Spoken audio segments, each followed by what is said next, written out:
Et d'abord, à 15h45, Amandine Gérard nous rejoint, président de la financière de l'Arc. Bonjour Amandine. Bonjour messieurs. Vous allez rendre votre verdict face au marché. Ce verdict, cet instant qu'on va vivre, ce moment, est-ce que vous l'assumez ? Je l'assume comme toujours. On vous écoute. Donc de Thanksgiving à Santa, le rallye est là, ou le rallye sera là, puisqu'aujourd'hui ce n'est pas encore le cas.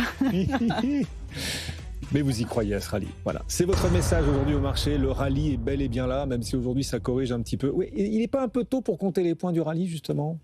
Alors statistiquement, en termes de probabilité, on n'a eu que 3 mauvais mois de décembre sur une longue période. Et ces 3 mauvais mois de décembre sont 2015, 2018 et 2022. Le point commun est qu'on avait une politique monétaire restrictive. Donc là, on est plutôt dans le sens contraire. De plus, le mois de novembre a été un mois moyen historiquement pour les marchés. Donc ces deux arguments militent en faveur d'un rallye. La troisième chose, c'est qu'il y a eu quand même des relèvements, pas mal de relèvements de prévisions à la hausse du côté des sociétés américaines suite aux résultats du troisième trimestre. Donc a priori, il n'y a pas de raison qu'on ait un mauvais mois de décembre. Pour vous, ce serait quoi le principal moteur cette année d'un rallye au mois de décembre ? Après, c'est vrai, un mois de novembre un peu moyen, mais enfin 7e mois de hausse d'affilée quand même aux États-Unis et 5e sur l'Eurostoxx 600. Mais c'est vrai que ça s'est joué à pas grand-chose. Le principal moteur reste la Réserve fédérale et la réunion du 10 décembre, avec bien entendu une baisse des taux de 25 points de base qui est anticipée par les marchés. Les commentaires seront importants, notamment sur le chômage et le chômage des jeunes, puisque c'est justement les premiers impacts de l'IA qu'on voit sur le chômage des jeunes, avec un chômage des jeunes qui est de plus de 8% déjà aujourd'hui. Donc ça fait partie des choses que l'on va regarder. Oui. Le chômage des jeunes aux États-Unis sur un an a signé sa plus forte progression hors période de récession. Jamais on l'a vu autant progresser en un an hors période de récession. Et ça alerte énormément. Et c'est vrai que beaucoup d'experts se disent c'est les premiers impacts de l'IA. Vous savez, ces jobs pour rentrer dans les boîtes, les premiers jobs, l'IA les remplace, ces premiers jobs. Et c'est peut-être ce qui explique cette flambée du taux de chômage. Donc, la baisse des taux de la Fed, vous misez dessus. On verra aussi qui Donald Trump annoncera pour succéder à Jérôme Powell. Ce sera l'un des autres enjeux de ce mois de décembre.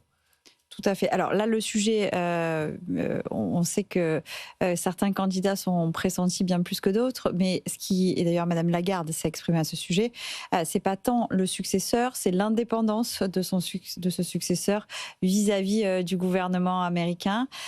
Sur ce sujet, c'est compliqué de se prononcer parce que je pense qu'effectivement, bien entendu que Donald Trump va choisir une personne qu'il apprécie. Après, tant qu'on n'est pas en poste, et donc ce sera pour le mois de mai, je pense qu'on ne peut pas se positionner en tant que président de la Réserve fédérale et avoir une indépendance jusque-là. Bon, du côté des marchés, on a mal commencé la semaine. Alors c'est vrai qu'il y avait cette espèce de petite secousse du côté du marché japonais ce matin, et qui a mis un petit peu le feu aux poudres, notamment sur le marché obligataire. On pressent que la Banque du Japon va devoir relever ses taux. On voit le yen qui a atteint ce qu'on appelle un seuil d'intervention, c'est-à-dire un seuil sur lequel la Banque du Japon travaille pour protéger sa devise en cas de trop forte baisse. Est-ce que vous pensez que ça peut être une hypothèque un peu sérieuse là en ce moment sur le marché ? On a vu il y a 1 an et demi, en plein été, que ce qui se passait au Japon avait quand même pas mal d'importance pour les autres marchés, tant le Japon est un investisseur important. Le Japon est un investisseur important et comme nous le savons tous, la devise permet effectivement de créer du levier de manière là aussi très importante. En revanche, sur les positions ouvertes aujourd'hui par rapport à il y a 18 mois, j'ai pas les chiffres en tête, mais elles sont peut-être un peu moins importantes. Et puis les taux américains ont aussi commencé à baisser. Donc oui, bien entendu que ça impacterait l'hypothèse du rallye de fin d'année.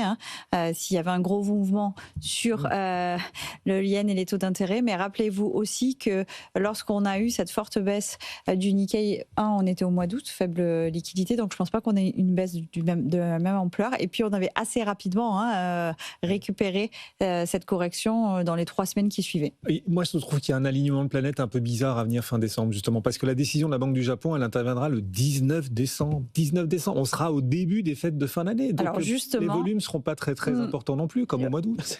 Le point est de dire que ce rallye n'ira peut-être pas jusqu'à la fin de l'année, mais là vraiment on se positionne, malheureusement on doit se positionner aussi de manière de plus en plus court-termiste, donc entre le 1er et le 15, on va dire.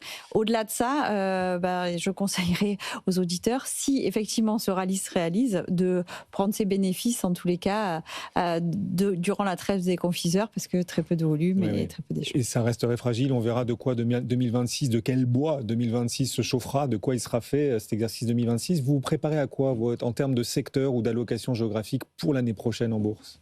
Alors l'idée c'est d'avoir une allocation géographique beaucoup plus diversifiée, avec des US peut-être moins prépondérants, rester présents sur l'IA, mais toutefois en prenant là aussi une partie des bénéfices.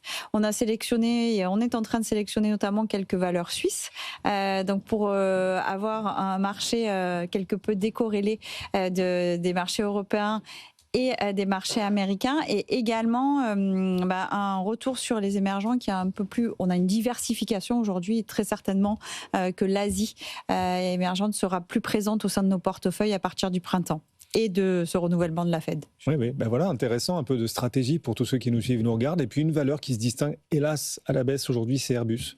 Il y a 1h30, Airbus perdait même 10%. Là, on est à moins 5,5% avec donc ces logiciels qui ont été un petit peu dégradés par les rayonnements solaires sur la famille A320. 6000 avions, la moitié de la flotte mondiale d'A320 a été rappelée, enfin pas rappelée, en tout cas a dû subir des mises à jour de logiciels.